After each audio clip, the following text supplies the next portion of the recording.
Hello बच्चों, मैं आपकी मैथ्स की टीचर बोल रही हूँ, दीपिका गोयल। तो आज हम स्टार्ट करेंगे कक्षा छठी की गणित की वर्कशीट नंबर 8, जिसकी तिथि है 20 अक्टूबर 2020। ठीक है बच्चे, तो आज की वर्कशीट का विषय है सन्निकटन योग की समझ। पिछली वाली वर्कशीट में हमने क्या किया था, हमने सन्निकटन के बारे में सीखा था और हमने सीखा था कि अनुमान कैसे लगाया जाता है कि निकटतम अगर हमें दहाई या फिर सैकड़ा या फिर हजार वाली संख्या निकालनी है तो हम कैसे निकालते हैं। ठीक है बच्चे, अगर आपने मेरी पिछली वर्कशीट की वीडियो नहीं देखी है तो मैं डिस्क्रिप्शन बॉक्स में लिंक दे दूंगी उसका, वो आप क्लिक करके मेरी पिछली वीडियो देख सकते हैं। और अगर आज की वीडियो आपको पसंद आए तो please like, share and subscribe my channel. तो चलिए समझते हैं सन्निकटन योग की समझ। सन्निकटन मैंने आपको बताया था पिछली वीडियो में कि सन्निकटन मतलब क्या होता है, अनुमान लगाना। ठीक है बच्चे, जैसे कि यहाँ पे दे रखा है, श्रीमती देवसेना रुपए 2000 में अपने बच्चों के लिए कुछ उपहार खरीदने के लिए बाजार जाती है। 2000 रुपए लेके वो जाती है। तो दो उपहार जो उन्होंने पसंद किए उनकी कीमत, पहले की कीमत कितनी है 1175 और दूसरे की कीमत कितनी है 449। ठीक है बच्चे, तो क्या आप समझते हैं कि श्रीमती देवसेना के पास इन दोनों उपहारों को खरीदने के लिए पर्याप्त पैसा है। तो यहाँ पे हमें पता करना है कि उनके पास पर्याप्त पैसा है कि नहीं, ताकि वो दोनों उपहार खरीद सके। अगर वैसे हम इनको देखो 1175 और 449 को जोड़ेंगे तो कितना आएगा हमारे पास, 1175 और 449। तो ये हो गया 9 5 14, 7 4 11 और ये 12, 4 1 5, ये हो गया 6, 1624 हो गया। और वो तो 2000 लेके गई है, तो मतलब कि वो तो ज़्यादा पैसे ले गई है, तो इसके पास मतलब उसके पर्याप्त पैसे हैं। लेकिन हमें यहाँ पे जो एग्जैक्ट वाला जोड़ होता है, जो सही वाला जोड़ है एकदम, वो नहीं निकालना है, हमें अनुमान वाला योग निकालना है। तो वो अनुमान वाला योग हम कैसे निकालेंगे, हम क्या करेंगे, देखिए अमरेंद्र और कटप्पा ने निम्नलिखित तरीकों से कुल लागत का अनुमान लगाने की कोशिश की। उन्होंने जो एग्जैक्ट, जो रियल वाला जोड़ है वो नहीं निकाला है, उन्होंने अनुमान वाला जोड़ निकाला है। तो वो कैसे निकालते हैं, देखिए अब अमरेंद्र ने क्या किया है, पहला उपहार जो जिसकी मूल्य कितना, जिसका प्राइस कितना है बच्चे 1175। ठीक है ना, तो उसने निकटतम सैकड़े में आकलन किया इसका। तो निकटतम सैकड़े में आकलन करना मैंने आपको बताया था, जैसे 1175 है, अगर सैकड़े में आकलन करना है तो हम कौन सी वाली सैकड़े से पहले कौन सी संख्या आती है, दहाई वाली। तो हम दहाई वाली संख्या पे लाइन खींच देंगे, फिर हम देखेंगे क्या ये संख्या 5 से बड़ी है, बराबर है या उससे छोटी है। तो ये तो 5 से बड़ी है, तो क्या होता है, अगर बड़ी है तो जो जिस संख्या के नीचे लाइन लगी है उससे पहले वाली संख्या में 1 जुड़ जाता है। तो ये 11 में 1 जुड़ेगा तो कितना हो जाएगा, 12 हो जाएगा।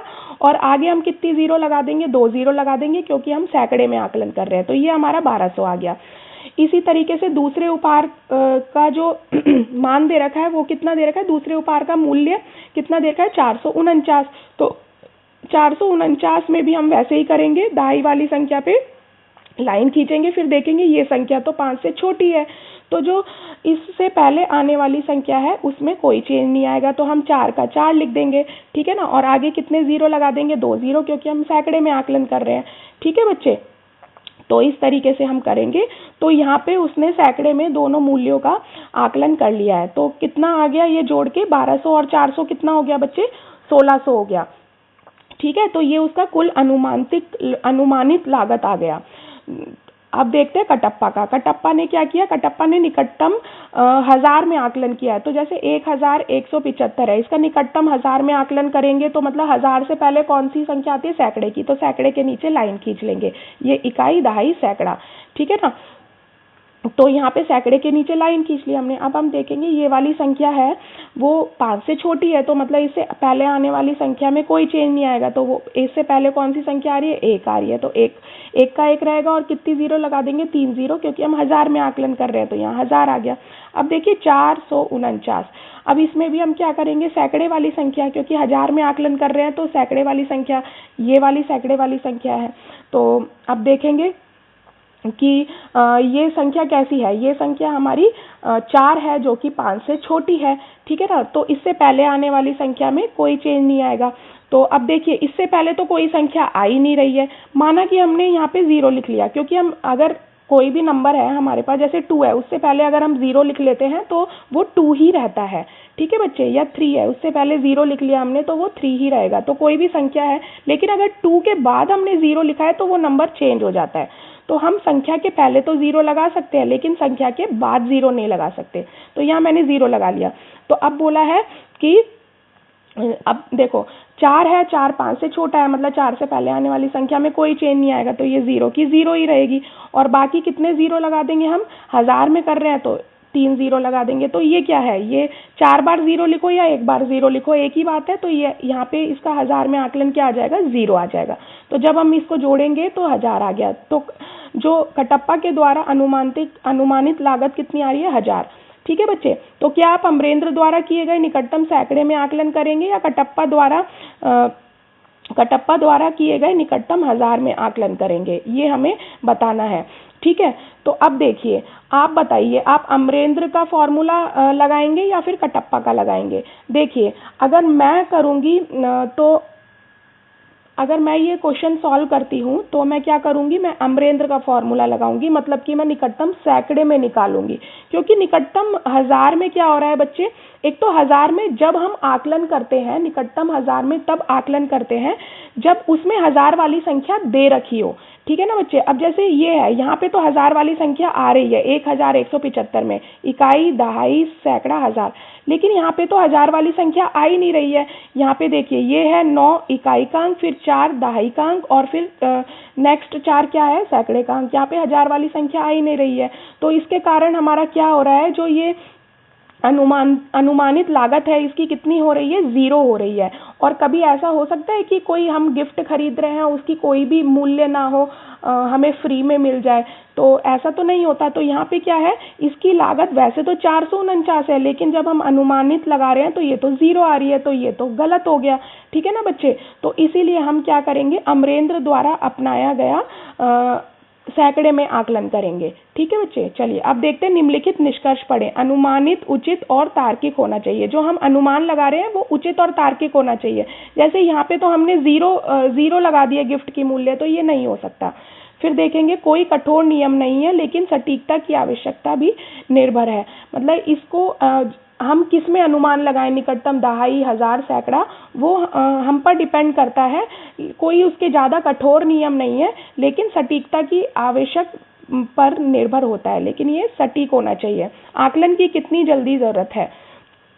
चलिए, इसलिए हम यह निष्कर्ष निकालते हैं कि अमरेंद्र द्वारा आकलन अधिक सटीक है, क्योंकि यह अधिक उचित और तार्किक लग रहा है। ठीक है बच्चे। अब यहाँ पे है योग का अनुमान लगाना। हमें यहाँ पे योग का अनुमान लगाना है। हमें जैसे कि 18,891 और 4,201, हमें इनका अनुमानित योग निकालना है। कई बच्चे क्या करते हैं, अनुमानित योग निकालने को बोला है, लेकिन ये इन दोनों को जोड़ देंगे और आंसर लिख देंगे। नहीं, हमें ये वाला जोड़ नहीं निकालना है, जो एग्जैक्ट वाला है, जो नंबर दे रखे हैं उन्हीं को नहीं जोड़ना है। हमें पहले अनुमान लगाना है और उसके बाद जोड़ना है।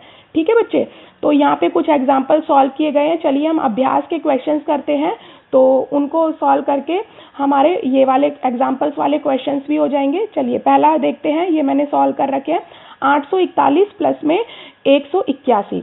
अब हमें अनुमानित योग निकालना है। अब हमें कैसे पता लगेगा कि हम इनका निकटतम दहाई में अनुमान लगाएं, निकटतम सैकड़े में अनुमान लगाएं या निकटतम 1000 में अनुमान लगाएं। तो देखिए, अगर यहाँ पे देखिए, यहाँ पे दोनों में इकाई, दहाई, सैकड़ा, इकाई, दहाई, सैकड़ा, मतलब कि सैकड़े तक अंक आ रहा है, 1000 वाला अंक तो आ नहीं रहा है, तो हम सैकड़े में अनुमान लगाएंगे। तो सैकड़े में हमने अनुमान लगाया तो क्या करेंगे, अब सैकड़ा निकालना है तो हम दहाई वाले अंक पर लाइन लगाएंगे। तो यहाँ मैंने 4 के नीचे लाइन लगा दी। ठीक है ना। तो अब 4 5 से छोटा होता है, तो मतलब 4 से पहले आने वाली संख्या में कोई चेंज नहीं आएगा, तो ये 8 ही आ जाएगी। और उसके आगे हम कितने 0 लगा देंगे, 2 0 लगा देंगे, क्योंकि सैकड़े में आकलन करना है। अब देखेंगे 181 में दहाई का अंक 8 है, उसके नीचे लाइन लगाई। अब 8 तो 5 से बड़ा है, तो 8 से पहले कौन सी संख्या आ रही है, 1 आ रही है, तो हम 1 में 1 जोड़ देंगे। तो कितना आ जाएगा, ये 2 आ जाएगा, और 2 0 लगा देंगे, क्योंकि हम किस में अनुमान लगा रहे हैं, सैकड़े में अनुमान लगा रहे हैं। तो जब इन दोनों को हम जोड़ेंगे 800 और 200, तो कितना आ जाएगा, 1000। तो ये हमारा क्या आ गया बच्चे, अनुमानित योग आ गया। ठीक है। चलिए नेक्स्ट देखते हैं।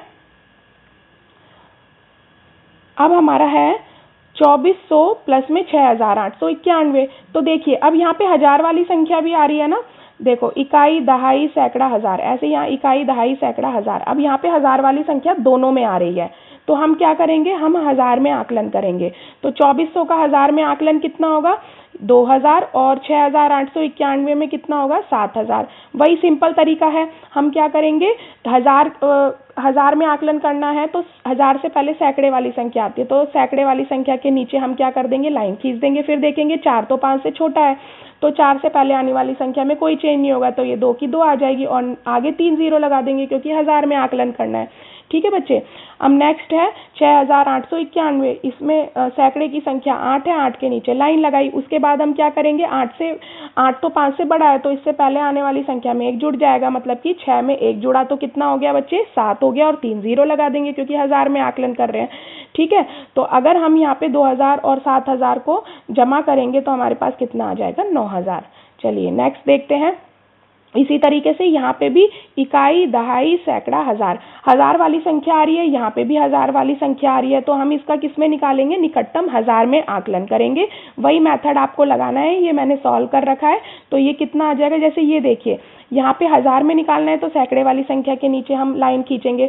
तो अब सैकड़े वाली संख्या हमारी क्या है, 5 से ज्यादा है, तो इससे पहले आने वाली संख्या मतलब कि 9 में 1 जुड़ जाएगा, तो 9 में 1 जुड़ा तो कितना आ गया, 10 आ गया, और आगे कितनी जीरो लगा देंगे, 3 जीरो लगा देंगे क्योंकि हजार में आकलन करना है। इसी तरीके से अब यहाँ देखिए, यहाँ पे हम क्या करेंगे, सैकड़े वाली संख्या कौन सी है, 4 है, तो 4 5 से छोटी। अब यहाँ पे देखिए, यहाँ पे 4 के नीचे लाइन लगाई हमने, ठीक है ना, तो 4 तो 5 से छोटा है, तो 4 से पहले आने वाली संख्या में क्या होगा, कुछ भी चेंज नहीं आएगा, तो ये 5 की 5 रहेगी, और 3 जीरो लगा देंगे क्योंकि हम हजार में आकलन कर रहे हैं। ठीक है बच्चे, तो यहाँ पे 10,000 और 5,000 को जोड़ेंगे तो हमारा कितना आ जाएगा, 15,000। चलिए अब नेक्स्ट प्रश्न 2 देखते हैं। अब है अनुमानित अंतर निकालना है हमें, ठीक है ना, तो अंतर निकालेंगे, तो अंतर में भी वही है, यहाँ पे भी हजार की संख्या आ रही है, यहाँ पे भी हजार की संख्या आ रही है, तो निकटतम हजार में आकलन करेंगे। तो 8299 में हम हजार का आकलन करना है, तो हम किस पे लगाएंगे, हम सैकड़े पे लाइन लगाएंगे। तो यहाँ पे सैकड़े वाली संख्या पर हमने लाइन लगा दी। उसके बाद देखेंगे ये तो 5 से छोटी है, तो हम क्या करेंगे, इससे पहले आने वाली संख्या जो कि 8 है उसमें कोई चेंज नहीं आएगा, तो 8 का 8 लिख देंगे, और हजार में आकलन कर रहे हैं तो हम कितनी जीरो लगा देंगे, 3 जीरो लगा देंगे। ठीक है बच्चे। चलिए अब देखते हैं 5000 है, तो इसमें सैकड़े वाली संख्या 0 है, तो 0 तो 5 से छोटी है, तो इससे पहले आने वाली संख्या में कोई चेंज नहीं आएगा, तो ये 5 की 5 रहेगी, और आगे कितनी जीरो लगा देंगे, हम 3 जीरो लगा देंगे क्योंकि हम हजार में आकलन कर रहे हैं। अब हमें यहाँ पे घटाना है, तो 8000 में से 5000 जाएंगे तो ये 3000 आएगा। ये मैंने कटिंग कर रखी है बच्चे, ये आंसर कितना है, 3000। ठीक है, चलिए नेक्स्ट देखते हैं। इसी तरीके से ये करना है, यहाँ पे भी हजार वाली संख्या आ रही है, यहाँ पे भी आ रही है, तो निकटतम हजार में हम आकलन करेंगे, तो जब ये सॉल्व करेंगे आंसर कितना आ जाएगा, 5000। ठीक है, चलिए नेक्स्ट देखते हैं। अब है 2541 और 524। अब देखिए, जैसे मैंने पिछले क्वेश्चनों में निकटतम हजार और सैकड़े में आकलन किया है, तो जैसे अगर हम हजार में आकलन कर रहे हैं तो दोनों संख्याएं जो हमें दे रखी है उनमें हजार वाली संख्या होनी चाहिए, या फिर निकटतम सैकड़े में आकलन कर रहे हैं तो दोनों संख्याएं जो दे रखी है जिनका हमें योग या अंतर निकालना है उनमें वो सैकड़े वाली संख्या होनी चाहिए। अब देखिए, यहाँ पे हमारी हजार वाली संख्या है, और यहाँ पे हमारी कहाँ तक जा रही है, सैकड़े वाली संख्या तक जा रही है, तो हम हजार में आकलन नहीं करेंगे, हम सैकड़े में आकलन करेंगे, क्योंकि हजार से नीचे क्या होता है, सैकड़ा होता है। यहाँ पे तो हजार वाली संख्या है, लेकिन यहाँ पे तो 524 में हजार वाली संख्या है ही नहीं, तो हम किस में करेंगे, सैकड़े वाली में करेंगे, क्योंकि सैकड़े वाली संख्या 524 में भी है और 2541 में भी है, तो हम सैकड़े में आकलन करेंगे। तो सैकड़े में कैसे आकलन करेंगे बच्चे, सैकड़े में आकलन करना है तो हम दहाई वाली संख्या के नीचे लाइन खींचेंगे, खींची।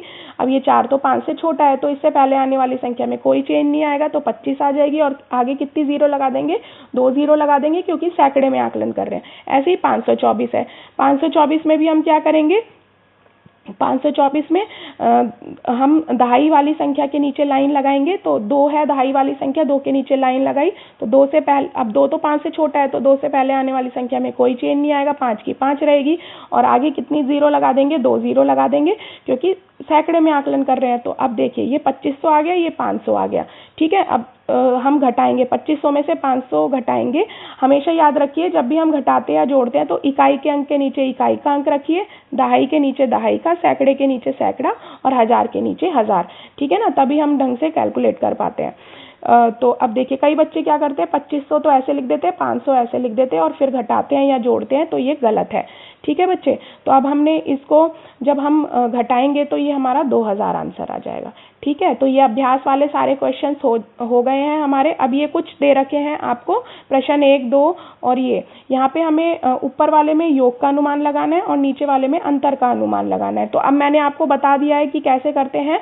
अगर दोनों संख्याओं में 1000 वाली संख्या दे रखी है तो हम निकटतम 1000 में निकालेंगे। अगर दोनों संख्याओं में सिर्फ सैकड़े वाली संख्या दे रखी है या फिर किसी एक में सैकड़े वाली संख्या दे रखी है, 1000 वाली नहीं दे रखी है, तो हम सैकड़े में आकलन करेंगे। ठीक है बच्चे, तो देखिए जैसे एग्जाम्पल 1 है, इसमें हमें दोनों में 1000 वाली संख्या दे रखी है तो हम 1000 में आकलन करेंगे। जो दूसरा क्वेश्चन है इसमें क्या दे रखी है, हमें इसमें 429 में 1000 वाली संख्या नहीं है, सैकड़े वाली है, तो लेकिन हमें तो दोनों संख्याएं देखनी होती है, तो यहाँ हम सैकड़े में आकलन करेंगे। फिर नेक्स्ट एग्जाम्पल है, इसमें दोनों में 1000 वाली संख्या दे रखी है तो हम 1000 में आकलन करेंगे। ठीक है, अब प्रश्न 2 देखिए, यहाँ पे इसमें भी दोनों में 1000 वाली संख्या दे रखी है तो हम यहाँ पे सैकड़े में करा गया है आकलन, हम 1000 वाली संख्या में भी आकलन कर सकते हैं। ठीक है बच्चे, ये क्वेश्चन में खुद से कर रखा है, तो हम यहाँ पे सैकड़े में भी आकलन कर सकते हैं, 1000 में भी आकलन कर सकते हैं, क्योंकि हमें 1000 वाली संख्या दे रखी है। चलिए, तो आज की वर्कशीट यहीं कंप्लीट होती है, और अगर आज की वर्कशीट से रिलेटेड कोई भी डाउट्स हैं तो आप मुझसे कमेंट बॉक्स में कमेंट कर सकते हैं। और आज की वीडियो पसंद आई हो तो please like, share and subscribe my channel. Thank you.